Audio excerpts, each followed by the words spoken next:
Every now and then, a single draft class comes along and completely reshapes the NFL. Future Hall of Famers arrive in bunches, records fall. Franchise cornerstones emerge in the same September. And decades later, fans still argue about which group of rookies was the greatest collection of talent ever assembled in a single year. Today, we're counting down the top 12 rookie classes in NFL history from the merger in 1970 all the way through the modern era. We'll cover the standout performances, the future legends, and the moments that made each class special. And at the end, we're going to crown the greatest rookie class of all time. Let's get into it. Methodology note. Quick note before we start. This ranking focuses primarily on rookie year performance, meaning what these players actually did in their first NFL season. But career achievements are factored in where relevant. A guy like Terry Bradshaw had a rough first year, but he's obviously a net positive for his draft class overall. One rule: if a player didn't actually play as a rookie, or played in very limited action, they don't count here. Tom Brady, for example, is technically in the 2000 class, but didn't really play until 2001. He's not included in either year. Same goes for players who came over from the USFL, like Jim Kelly. They don't count toward any NFL draft class. Keep that in mind as we go. All right, let's count down. Class of 2003. Coming in at number 12, the 2003 rookie class, headlined by Offensive Rookie of the Year Anquan Boldin and Defensive Rookie of the Year Terrell Suggs. Boldin announced himself immediately: 101 receptions, 1,377 yards, 8 touchdowns. That's one of the best receiving debuts in NFL history, and it came out of nowhere for a second-round pick. On the other side of the ball, Suggs was a force with 12 sacks, 4 fumble recoveries, and an interception. But the defensive class went deep. Cornerback Terrence Newman had an exceptional debut in Dallas. Kevin Williams got double-digit sacks. And a young safety named Troy Polamalu began what would become a Hall of Fame career. Lance Briggs was also a rookie this year. Both Super Bowl teams had rookie offensive linemen, starting Dan Coppin for New England and Jordan Gross for Carolina, and this class also introduced a tight end named Jason Witten. Yeah, the Jason Witten, not a bad group, class of 2005. Number 11 is the 2005 class. And it's on this list largely because of what it did on defense. Sean Merriman was the runaway Defensive Rookie of the Year. But in most other years, Lofata Tupu, who made the Pro Bowl, and DeMarcus Ware, who notched 8 sacks as a rookie, would have been the headliner. Derek Johnson and Leroy Hill rounded out a strong linebacker group. On offense, Cadillac Williams was the standout, but Heath Miller had a nice rookie season for the Super Bowl champion Steelers. The real surprise of this class was special teams. Rookies Justin Miller, Pac-Man Jones, and Jerome Mathis were among the most productive returners in the league. Mathis earned first-team All-Pro honors as a returner, which is rare for a first-year player. Class of 1974. Number 10 is the 1974 class, which has one of the most loaded long-term resumes of any group on this list, but it's ranked 10th for a reason.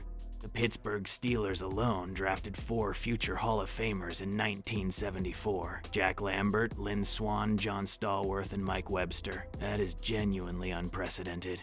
But on rookie performance, only Lambert really showed up immediately. Swann and Stallworth combined for barely 500 yards, and Webster split time at center. Hall of Fame tight end Dave Casper caught just 4 passes as a rookie. Randy Gradishar started only 3 games. Knowing what these players went on to become, you simply cannot leave this class out of the top 10. But the gap between what they did as rookies and what they became is enormous, which is why 1974 lands at number 10 rather than number 1. Class of 1973. The 1973 class produced 3 offensive Hall of Famers, and the stories behind them couldn't be more different. John Hanna got off to a strong start and went on to be considered almost universally the greatest offensive guard in the history of the NFL. Joe Dellamiller was a key blocker for O.J. Simpson during the first 2,000-yard rushing season in NFL history. And then there's Dan Fouts, who posted a 46 passer rating and went 0-5-1 as a starter in his first year. Not exactly the beginning of a Hall of Fame career, but that's what it turned into. At running back, Chuck Foreman won Oroy with over 1,200 yards from scrimmage, but Boobie Clark and Terry Metcalf weren't far behind. Isaac Curtis and Charlie Young both made the Pro Bowl as rookie receivers. This was a quietly stacked offensive class that holds up well against anything from the same era. Class of 1998. Number 8. 1998. And yes, we're here primarily because of one man, Randy Moss, as a rookie. Led the entire NFL in scoring, set NFL rookie records for receiving yards and touchdowns, lifted the Minnesota Vikings to a 15-1 record. In most years, that's a unanimous OROI. The competition in 1998 was so loaded that even setting records almost wasn't enough to stand alone. Fred Taylor had 1,644 yards from scrimmage and 17 touchdowns. Robert Edwards had 1,446 yards from scrimmage and 12 scores. Either of those seasons wins Offensive Rookie of the Year in almost any other year. Peyton Manning was also a rookie in 1998, though Charlie Batch may have actually outplayed him statistically. Manning would go on to become one of the greatest quarterbacks in NFL history, but his first season was a learning curve. Hines Ward was also a rookie that year, as were offensive linemen Alan Faneca and Kyle Turley. On defense, Charles Woodson was outstanding, but outside of him, the defensive depth wasn't there to push this class higher. Class of 1988. The 1988 class is one of the most underrated groups on this list, and part of that is because it's so wide at the base. There are so many good players in this group. John Stevens won OROI with 1,168 rushing yards, but Ickey Woods of the famous Ickey Shuffle put up 1,066 yards at a 5.3 yards per carry average with 15 touchdowns. Thurman Thomas chipped in 881 yards and quietly began a Hall of Fame career. The receiving class was historic. Michael Irvin, Tim Brown, Sterling Sharp, and Brian Blades all debuted in 1988. Brown led the NFL in all-purpose yards as a rookie. Keith Jackson was named All-Pro at tight end. And the offensive line? Randall McDaniel and Dermontti Dawson, two future Hall of Famers, both started their careers in 1988. On defense, Chris Spielman had 150 tackles. Neil Smith began his career. Michael Dean Perry notched 6 sacks and a fumble return for a touchdown. This was a deep, talented class from top to bottom. Class of 1986. The 1986 class was one of the most balanced in NFL history, genuinely strong on offense, defense, and special teams. Reuben Mays rushed for 1,353 yards, 8 touchdowns, and a 4.7 yards per carry average, winning OROI. Wide receivers Bill Brooks and Ernest Givens both broke 1,000 yards. The offensive line had solid contributors in Will Wolford and Tom Newberry. On defense, Leslie O'Neal won Droy with 12.5 sacks, 82 tackles, and 2 interceptions, 1 returned for a touchdown. Charles Haley matched that sack total.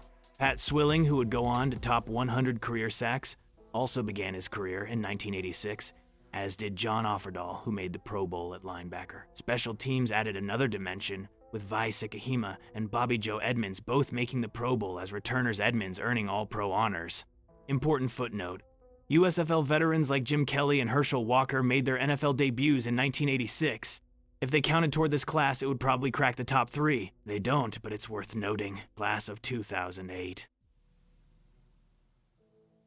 The 2008 class cracked the top 5 on the strength of one of the most historically productive offensive groups we've ever seen from a single group of rookies. Matt Ryan and Joe Flacco had 2 of the best quarterback debuts in the modern era. 3 running backs, Matt Forte, Chris Johnson, and Steve Slayton, all rushed for 1,000 yards. And all did it with efficiency and explosiveness. Johnson and Slayton averaged almost 5 yards a carry. Forte was one of the best receiving backs in the league. Kevin Smith chipped in 976 yards and 8 touchdowns in Detroit. Wide receiver Eddie Royal had 91 receptions. Deshaun Jackson topped 1,000 yards from scrimmage and returned a punt for a touchdown. Tight end John Carlson looked like a star in the making in Seattle.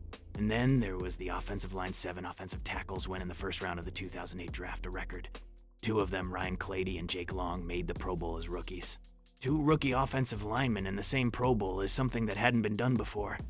The reason this class sits at 5 rather than higher? The defensive side was thin. Gerard Mayo was excellent. But that was about it for standout performances on that side of the ball. Class of 2006. Number 4 is the 2006 class, and it comes with a question that haunts it to this day. Vince Young won Offensive Rookie of the Year, going 8-5 as a starter, but he posted a 66.7 passer rating. and he never quite developed beyond what he showed in college. Which means the O'Roy Trophy went to Vince Young instead of Maurice Jones-Drew, who had 2,250 all-purpose yards and 16 touchdowns, or Joseph Adai, who rushed for over 1,000 yards and got a Super Bowl ring, or Reggie Bush, who had 1,307 yards from scrimmage, or Marquez Colston, or Marcus McNeil, or Devin Hester, who had 6 return touchdowns as a rookie. The defensive class was led by DeMeco Ryans, who led the NFL in tackles. Mark Anderson and Kamarion Wimbley each got double-digit sacks. Mario Williams and Haloti Ngata were also rookies in 2006. A loaded group top to bottom, and one that looks even better in hindsight. Class of 1996. The 1996 class is the stuff of legend at one specific position. Are you ready for this wide receiver class? Marvin Harrison, Terrell Owens, Keyshawn Johnson, Muhsin Muhammad, Eric Moulds, Amani Toomer, Joe Horn, Terry Glenn, Eddie Kennison, Bobby Engram. Harrison, Keyshawn, Glenn, and Kennison all topped 800 receiving yards as rookies. Glenn went over 1,100. That is the deepest single-year receiver class in NFL history. And it's almost overshadowed everything else in this group. Eddie George rushed for nearly 1,400 yards and won O'Roy. Jonathan Ogden began what became a Hall of Fame offensive line career. On defense, Simeon Rice won DROY with 12.5 sacks, but the real headliners were Ray Lewis, Zach Thomas, and Brian Dawkins, 3 future Hall of Famers who started strong and kept going for years. This class has everything. Class of 1983. The 1983 class is the most famous draft class in NFL history, and it earns the number 2 spot. 6 quarterbacks went in the first round. The headliners, John Elway, Dan Marino, and Jim Kelly. Elway had a decent rookie year. Kelly went to the USFL, so he doesn't count here. But Marino had one of the greatest rookie seasons any quarterback has ever had, and it was just a preview of what was coming. The running backs were just as impressive. Eric Dickerson rushed for 1,808 yards and 20 touchdowns, one of the best rookie rushing seasons in history. Kurt Warner added 1,449 yards and 14 touchdowns. Roger Craig had 1,152 yards from scrimmage. The receiving corps was historic in its own right. Henry Ellard and Mark Clayton started as returners, both scoring punt return touchdowns, but they combined for 11 career 1,000-yard receiving seasons.